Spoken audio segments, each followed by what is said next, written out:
भारत ने एक बार फिर से पूरी दुनिया का ध्यान अपनी ओर खींच लिया है। इस बार चर्चा किसी युद्ध या हथियार को लेकर नहीं, बल्कि एक इंजन को लेकर है, और वो भी राफेल फाइटर जेट के इंजन को लेकर।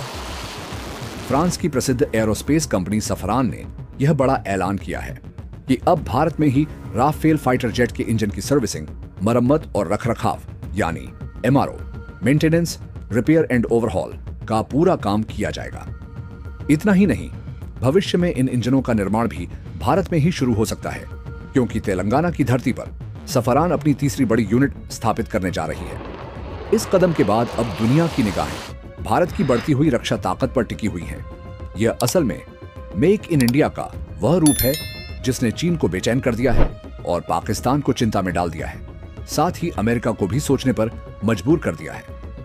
दरअसल अमेरिका ने जब तेजस के इंजन मामले में भारत के साथ सहयोग नहीं किया, तब फ्रांस ने भरोसा जताते हुए भारत में ही निर्माण की संभावना खोल दी। आपको बता दें कि सफरान वही कंपनी है जिसने राफेल जैसे एडवांस फाइटर जेट्स के लिए इंजन बनाए हैं। अब यही कंपनी भारत में saffron aircraft engine service India के नाम से एक नया डिफेंस हब स्थापित कर रही है। लेकिन यह सिर्फ एक मैन्युफैक्चरिंग यूनिट नहीं होगी, बल्कि यह भारत की आत्मनिर्भरता, रणनीतिक साझेदारी और डिफेंस इंडस्ट्री में तेजी से हो रही तरक्की का मजबूत संकेत है। वो विदेशी कंपनियां जो एक समय भारत में निवेश से कतराती थीं, आज भारत के साथ न केवल साझेदारी कर रही है, बल्कि यहीं पर मैन्युफैक्चरिंग और प्रोडक्शन के लिए भी तैयार हैं। खासकर यूरोप की कंपनियां जो कभी तकनीक चोरी के डर से भारत से दूरी बनाए रखती थीं, अब भारत पर भरोसा जता रही हैं। फिलहाल खबर यह है कि राफेल के इंजन का MRO काम भारत में जल्द ही शुरू होगा।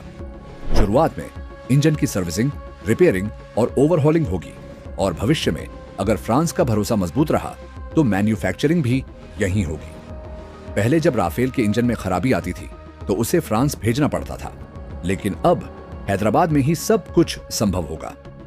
इससे समय की बचत होगी, लागत कम होगी और भारत को तकनीकी अनुभव मिलेगा, जो कि भविष्य में स्वदेशी इंजन निर्माण की नींव बन सकता है। हैदराबाद में यह सफरान की तीसरी यूनिट होगी। पहली यूनिट इलेक्ट्रिकल हार्डनेस बनाती है, जो राफेल और लीअप इंजन के लिए जरूरी होती है। दूसरी यूनिट लीअप इंजन के टरबाइन पार्ट्स बनाती है। यानी यह स्पष्ट है कि हैदराबाद अब फ्रेंच टेक्नोलॉजी का केंद्र बनता जा रहा है। यह कदम भारत फ्रांस रक्षा सहयोग को और मजबूत करता है। सफरान के वरिष्ठ अधिकारी पियरे फर्नांडीज ने भी माना है कि उन्हें तेलंगाना सरकार से जबरदस्त समर्थन मिला है और वे भारत को एरोस्पेस हब बनाने को लेकर पूरी तरह प्रतिबद्ध हैं। इतना ही नहीं, डसॉल्ट एविएशन और टाटा एडवांस सिस्टम्स के बीच इस महीने 4 बड़े प्रोडक्शन ट्रांसफर एग्रीमेंट्स पर साइन हुए हैं।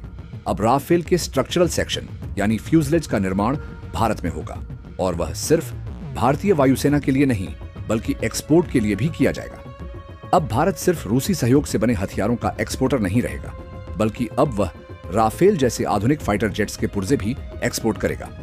इसका सीधा फायदा भारत को होगा, क्योंकि इन पार्ट्स से होने वाली कमाई का बड़ा हिस्सा भारत को मिलेगा।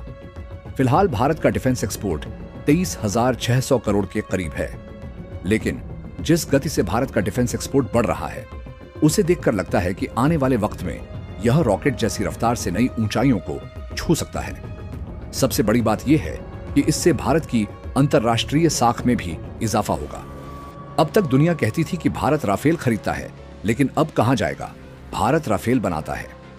जब फ्रेंच टेक्नोलॉजी भारत आ रही है, इंजन यहीं पर सर्विस हो रहे हैं और फाइटर जेट्स के ढांचे यहीं पर बन रहे हैं, तो ये भारत के लिए बहुत बड़ी। बेचैन होने वालों में सबसे पहला देश चीन होगा, जो खुद को टेक्नोलॉजी का पावर हाउस बताता है, लेकिन उसकी ज्यादातर टेक्नोलॉजी कॉपी की हुई होती है।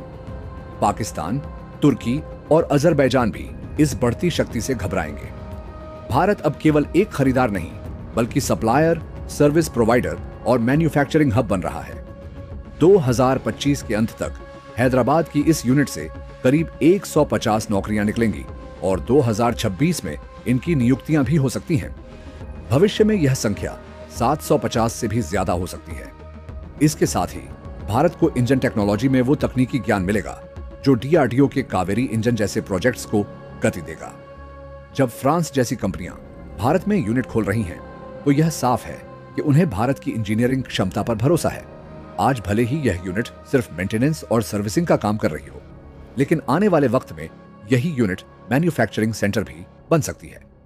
भारत के पास खुद का इतना बड़ा एविएशन मार्केट है कि कोई भी कंपनी अगर यहां आ जाए तो उसका बाहर निकल पाना मुश्किल है। और जब मेक इन इंडिया के तहत ऐसे निवेश हो रहे हैं तो यह सिर्फ व्यापार नहीं बल्कि भारत फ्रांस के गहरे भरोसे की निशानी है। फ्रांस ने उस समय भारत का साथ दिया जब और कोई देने को तैयार नहीं था। तो चलिए इस ऐतिहासिक कदम पर भारत को बधाई दें। इस वीडियो को लाइक करें, अपने दोस्तों के साथ शेयर करें और ऐसे ही ज्ञानवर्धक कंटेंट के लिए चैनल को सब्सक्राइब करना ना भूलें। जय श्री राम।